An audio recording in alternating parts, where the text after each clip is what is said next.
Hello and welcome to This is Gravel.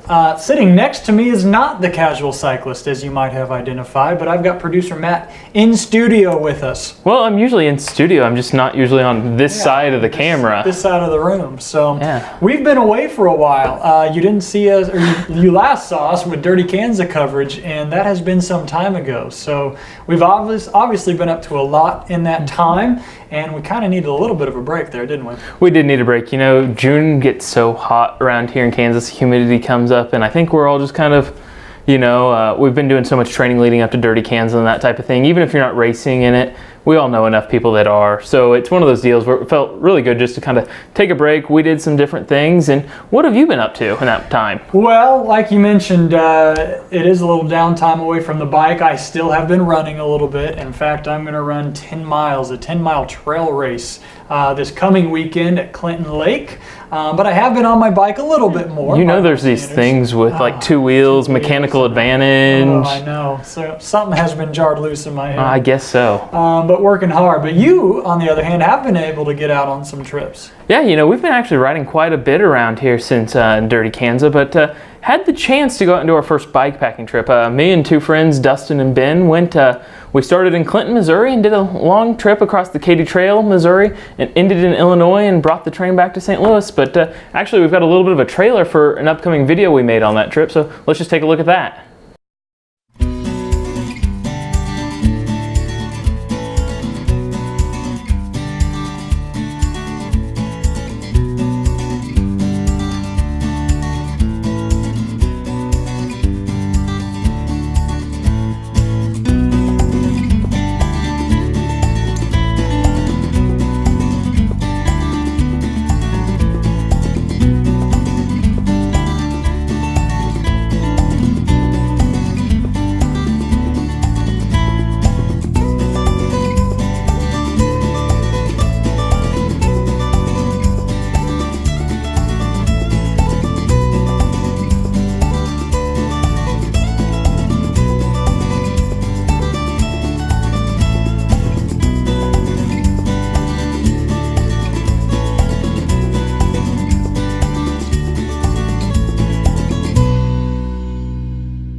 Matt, that looked amazing, and now I know why I've been smelling suntan lotion and chamois butter.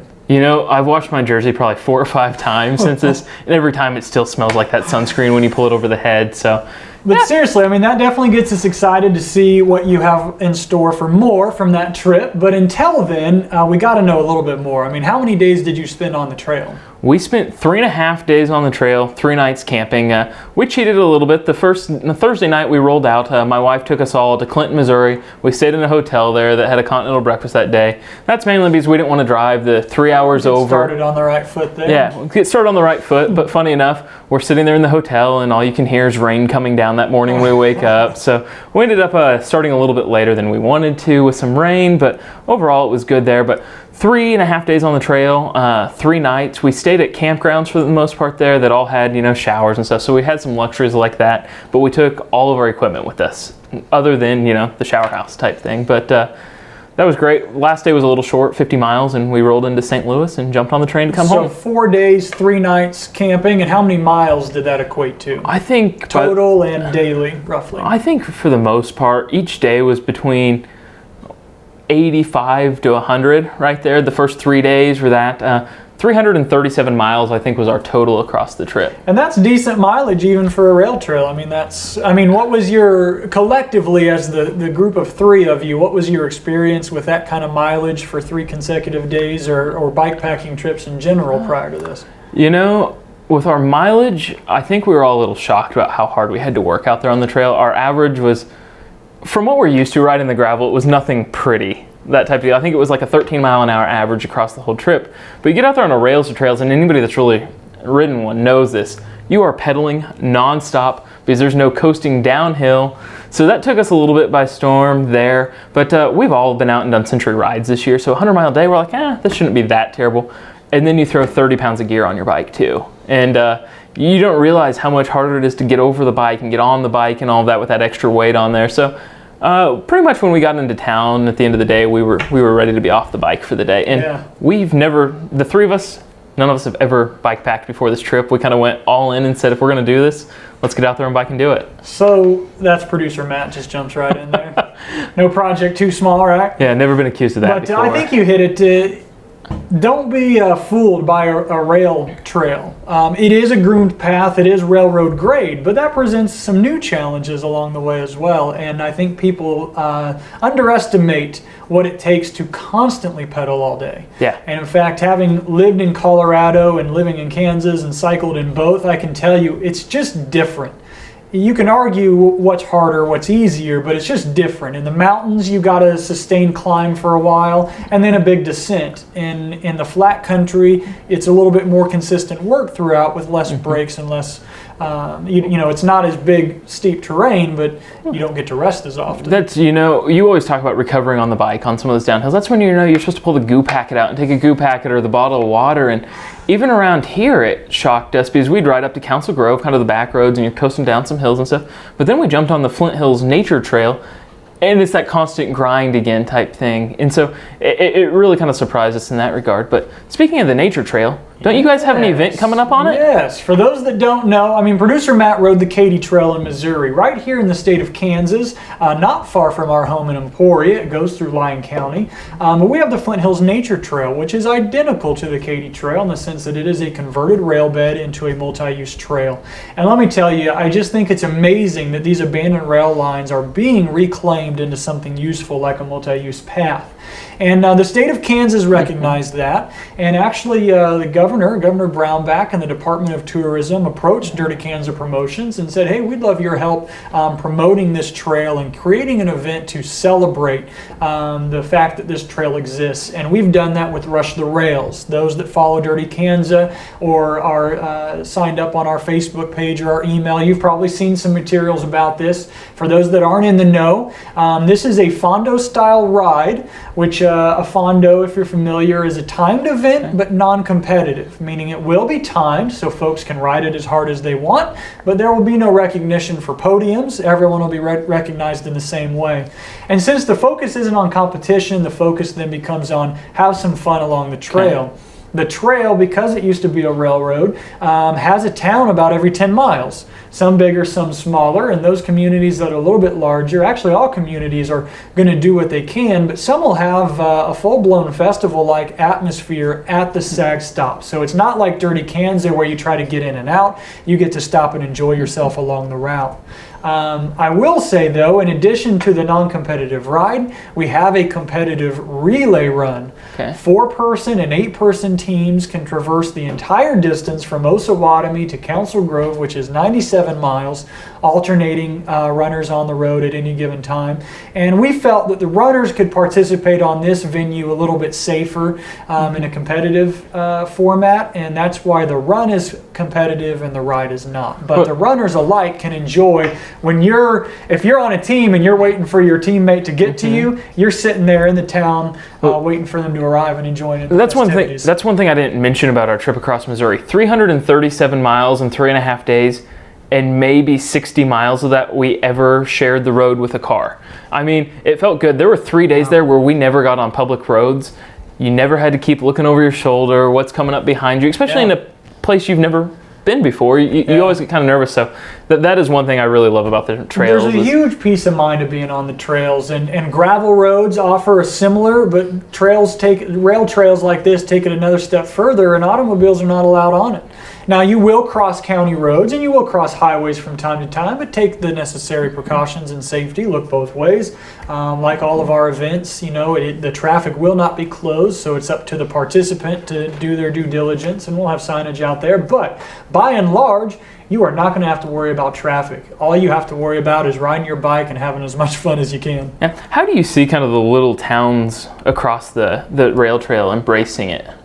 Well, some do it better than others, and some have more resources to do it better than others. But by and large, the majority of folks along, and I can speak to the Flint Hills Nature Trail specifically, by and large, most people are excited because this is a region. We've talked about this with Dirty Kansas. We talk about the growth of that event.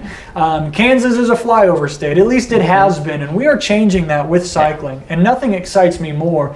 And now that it's a little bit of a if you build it, they will come scenario. And now that people are coming to this region to ride their bikes. People that live here start to say, hey, I do love where I live. I appreciate it, and I'm excited that others want to come here. And so they do step up their game a little bit in terms of how they receive cyclists when they see them coming through. Yeah, that's what I thought was amazing about Missouri is, you know, you talk to some of them and you read the history at all the checkpoints there.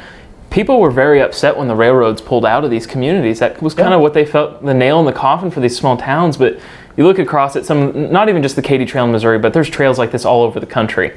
And see what it's done to these tiny little towns. You know, they all have the little bike shop in it selling tubes and snacks and stuff. So I think it'll be amazing to see what the Flint Hills Nature Trail becomes in the next 10, 15 years. Yeah, I know we've spent some time on this subject. We need to move on, but one thing to think about, and so maybe we just need to cover this a little bit more in a future episode because there is a lot to talk about. But the neat thing about rail trails is they offer you the ability to make the trip as easy or as difficult as you want. There are towns every 10 miles, which means you can do this on a credit card and no equipment other than some snacks and some water bottles, and you can literally stay at B&Bs and local motels all throughout the whole trail, or you can find camping opportunities and save money, carry your own food and water and not rely on those towns. But the reality is it just makes it accessible for all types of cyclists depending upon what you're looking for, what level of adventure you're wanting to get out of it. Yeah, you know, this is definitely a future show. I see it. You know, maybe here in the fall would be a good time to address the rail trail kind of scene in general. But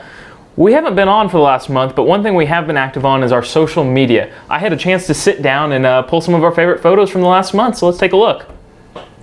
As always, one of my favorite parts of producing this show is going through our social media and seeing where you've been riding. Thank you to everybody that shares these photos, and be sure to follow us on Twitter, Facebook, Instagram, and YouTube. Alex Wall sent in this photo from riding the Inca Divide in Ecuador. What an amazing panoramic photo. Savon sent this photo from a 100K ride near Covington, Texas. Check out those longhorns there in the background. Chris Sutton was out exploring roads less traveled in southern Oregon. One of my favorite photos this week is Jack and his grandson out riding in Douglas County, Kansas. Jay Smith was out riding some rough-looking roads in Colorado. That looks like a pinch flat waiting to happen. Louise was out riding around the Pacific coast in Costa Rica. Luke was out riding near Kearney, Nebraska. The last time I was in Kearney, the snow was blowing sideways. Matthew Browning was out on a local ride around his hometown in Oregon. Mike Austin sent in this amazing panoramic from central Iowa. Paul Woodruff rode to the southern tip of Canada on a 188-kilometer ride during that day. Randy Holtmeyer was out riding in central Missouri. He's still building up mileage but learning to love the gravel. Thomas Stropes went on a nice ride to a local state park. Hey, thanks again to everybody that sends in those photos. I'm usually the one kind of behind the scenes answering and responding to people, and there's nothing more I love than getting that notification that someone's posted a photo. And as the show's grown, you know, it started out with just local people here around Emporia, and it's grown. We've got people from Italy and Costa Rica and Canada posting photos. So it's amazing to me to see where you guys are riding and that you're riding gravel all across the globe. So thank you. Keep sharing. Keep sharing. Exactly. Your favorite time of the show. It is time for your questions and our answers, also known as Q&A. Yep. Disclaimer, if Bobby's the casual cyclist, I'm the really, really casual cyclist. So we'll see how this goes. Well, we will do our best here, and you get to start it off because I've got the envelope, and that means I'm asking you the questions. So, and if you need to defer, you can. Okay. But this person has been getting ready for the Dam Day Across Minnesota in August. Any tips for staying cool in the heat? What are your experiences? A few tips I have on this is one, keep your mental aspect up. Make sure you're hydrating the full week of, not just that night before type deal, pumping water. I don't really know how the SAG stops work on the Day Across Minnesota. I don't know if you're convenience stores or you actually have crews out there. I haven't looked into that. But one thing I'd recommend is starting the day out with sunscreen. Start it out. You get burnt first thing in the morning, you're going to be miserable all day. That's one tip. And the other tip is making the ice socks at the checkpoint. If it turns out to be a hot, brutal day, making the ice socks to hang around the shoulder when you leave a checkpoint, it packs up tight when you're done, is my other tip. And actually later this coming week, we're going to have a short video on how to make ice socks. So those are my tips for it. So. Well, and producer Matt is absolutely correct. Not only is a sunburn uncomfortable, but it dehydrates the body. And ice socks are fantastic because you've got to reduce your core temperature.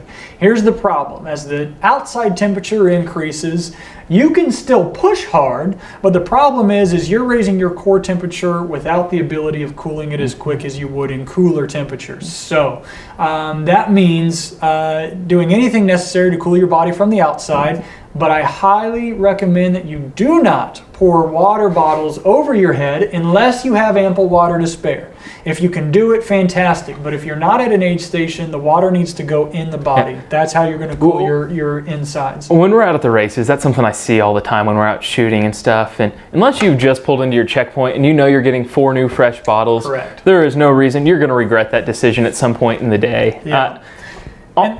Also a big fan of, you want to stay cool, if you're stopping at the gas stations, popsicles. Yeah, absolutely. Here's something a lot of folks won't like, but maybe for the day across Minnesota, this sounds, I don't know if that's a race, but it's certainly an ultra ride to say the very least. So you've got to pace yourself. Like I said, you can push hard, but you're going to pay for it. So when it's hot outside, you have to put your ego aside, your pride aside, and know that the better long-term plan is to dial it back and ride more consistently and ride steady. Because if you don't elevate your effort, you won't elevate your body temperature as quick, and you'll be able to stay cooler over the long haul. So water in the body, keep the electrolytes up, sunscreen, ice socks if you've got them, and reduce your effort a little bit there. Very cool. I look forward to seeing photos from the day across Minnesota. I've seen quite a bit of social media activity on that. Good. Question number 2. What are your tips and techniques for long sustained climbs? This comes from our friend Chris Sutton. Oh, good pal Chris, who is now out in Oregon. So sustained climbing is relative, and I suppose everyone has their different definition of how long constitutes sustained. But as a general rule of thumb, let's talk about gravel. The steeper the climb on gravel, the more you want to try to stay seated. I know there will be times where you've just got no other option but to get up out of the seat and use your body weight to help turn those cranks over, but you really risk losing traction at that point, and those marble rocks underneath are going to be spinning your tire and you're going to spin out to a stop. So I'd really recommend staying seated for as long as you can comfortably on almost any climb of any length. So that's a pretty good tip. The other thing is again, it comes back to pacing yourself. Know the length of the climbs you're up against. Do your homework of any event or ride prior to doing it, and know what it's going to require of you. You know, you should start to get a benchmark of if you've got 20 miles at 5%, like you might see in the Rockies, then know what that means for you and know that you're in for a long, slow crawl up that bad boy. Yeah, I've never rode in the mountains or anything, so I'm going to answer this as your typical 50-mile gravel ride going out with friends on a Saturday morning type thing. My tip is just pace yourself through it. If you need to get off, you need to get off and walk for 100 feet and get back on and go. I'm just not a fan of going out there and blowing myself up on that first climb of the day. So most gravel rides are long, so I know we're getting away from climbs, but gravel rides include climbs because they're the path less taken, which means they usually have a little bit more climbing than road events would. And so whether you're in the mountains, you're in the Midwest, wherever, pace yourself because you've only got so many matches to burn. The more you use early on, even if you say, hey, I'm feeling great, the legs feel great, yeah, you might at mile 15, but when mile 50, mile 75, mile 100 come along, you're going to pay for those. Back to what are you going to regret at the end of the day? Yeah, exactly. Okay. I get really bored. Not I, but the person who wrote this question. I get really bored solo training after 50 miles. Would it be best to increase my strength and flexibility on 50-mile rides or to suffer through the boredom and push for more miles in training sessions? So make better use of the 50 miles or suck it up and find some way to enjoy longer training rides than 50. Oh, I got to go first on this. If you're bored, you should check out some other places to ride. I would start there. Make sure you're taking in what's around you. But really, I think probably just enhance your 50-mile rides for the most part. I believe this person said they were training for Gravel World, some other stuff we left out of the question, but I'd highly recommend that's a 150-mile ride, that you've been out and you've done 100 miles ride, just to make sure you can check that off, that when you start toe the line that morning, you're not going, oh my, can I finish this? I've only ever done 50-mile rides. But probably, you're the coach here, probably just work harder on those 50-mile rides. Well, let me level with our viewers. I don't think that very many of you out there watching this show are getting paid to ride your bike. I know superstar Amanda Panda loves the show, so she can just disregard for a moment. But think about it. We're doing this for fun. So first and foremost, the riding has to be fun. I am all for you setting some lofty goals and training hard to achieve those. But always keep in mind that mental fatigue is every bit as bad, if not worse, than physical fatigue. And if you burn out up here, you're not going to want to get on your bike, you won't continue training, and you won't achieve your goals. So that doesn't really address the question, though, and I'm not going to get into which is better. All I'm going to simply say is if you feel that longer miles are needed to achieve your goals, then find a way to get happy. My wife sings, and I can't help it, but it's infectious. And when I've done long rides with her and we're plugging along and the day's getting long and I'm getting bored and she starts singing, I kind of smile and I sing along with her, and it's the most ridiculous thing. But I believe we've seen some video of that in the past before at the events. Change your playlist, do different routes. I think that's hugely important. Go somewhere different, even if that means getting in your car, loading your bike up. I know this is counterintuitive, but drive just 30 minutes down the road, because 30 minutes in the car gets you 40 or so miles further away from your home on roads that you may not see every day. So just find some ways to shake it up regardless of the distance that you're doing. And when we were doing the training for the Rails to Trails trip, Dustin did the DK half pint, so he was good. He felt good going into a 100-mile ride, but me and Ben did that. We drove 30 miles to the Prairie Spirit Trail over in Ottawa. Neither of us had ever ridden this trail before and did it there. We wanted to be able to say that we're going to a new 100 miles, never seen anything. We don't know where water is. We don't know where supplies are along the way. And just kind of survive through that, and it really changes the scenes of it. So. I imagine you're hooked on gravel for the same reasons we are. There's something about a new gravel road that you've never been on. It looks almost identical to the one 20 miles over, but it's just one you've never explored before, and you don't know what's around the next corner. And that level of excitement keeps me going in my training for sure. Yeah, exactly. Okay, why did producer Matt choose panniers for his trip instead of bags? Why did I choose panniers? Well, it really narrows down to having to shoot a video on this trip. You want to learn how to make a backpacking or bikepacking trip that much longer and harder? Take film equipment with you. I went with some smaller panniers though. They were the roll top dry bag Axioms Monsoon series. I believe there are 35 liters across both of them on the sides, and Ben and I were talking about this on the ride the other day. We think we all had about the same amount of liter storage on our bikes. The big thing it gave me was a rack on the back of the bike that I could take and bungee cord, just a little bungee cord, to put the tripod on. It's really hard to go out and film any of this without a tripod because we want to keep it steady, but that was 100% the main reason I did it. I will say, the Katy Trail is kind of the chips, out there, so it's gravel.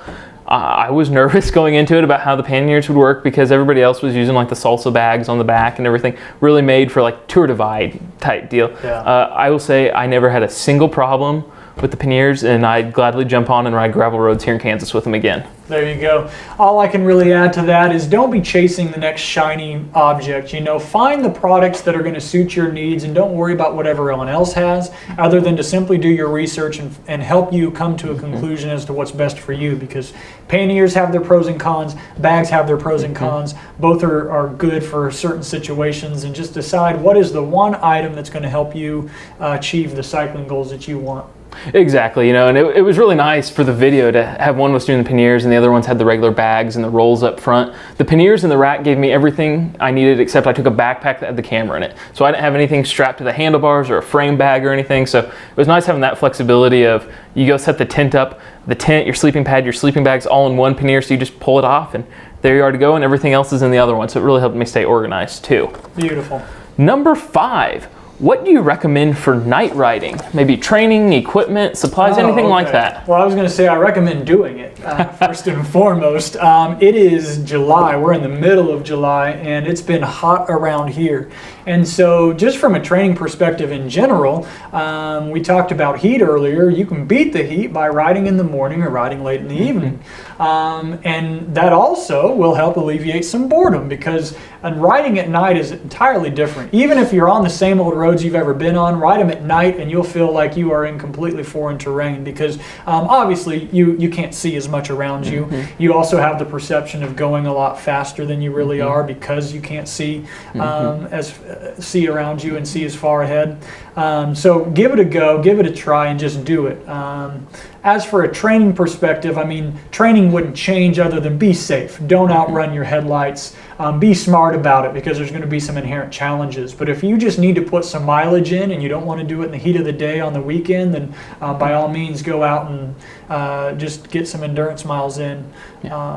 At nighttime. Well, some of the equipment I'd recommend is a good headlight and a very good tail light. And I know the prices add up on all this type of equipment, but if you're going to be out in the dark, make sure everybody else out there can see you. That's key for me, is making sure I've got that high visibility on. Make sure you've got something reflective on your jersey. And one thing I'm adding to the list is some of the companies make the lights that go on your helmets. That's like a white light on the top and a red light on the back of it, just so you can read maps or cue sheets, anything like that. Did you get out there and you're like trying to reflect some light from your headlight to see your cue sheet or whatever out there? If you're in an event or on an adventure and not on roads that you know, the ability to read a map becomes highly important, or just simply to look at your GPS. Yeah, or you're looking back going, is my back tire good? You know, so that way you've got some light. You don't have to stop and pull the headlight off to look. So that's what I'd recommend. Right, and if the purpose of that light is simply to see what's immediately in front of you, then it doesn't have to be a super high-powered, expensive light. You can find those relatively cheap to simply serve that purpose. Oh yeah, exactly. You can find stuff all over the price range with it. But talking about night rides now, you've got one coming up here in August. Yes, Dirty Kansas Promotions has Lunar Kansas. We talked about Rush the Rails. We've got another event, Lunar Kansas. There's just so many opportunities, and we think riding at night and experiencing the Flint Hills at night, Lunar Kansas, if you do the full distance, there are 2 turnarounds, one at mile 14, one at mile 25. So if you turn around at the first aid station, you get 28 miles.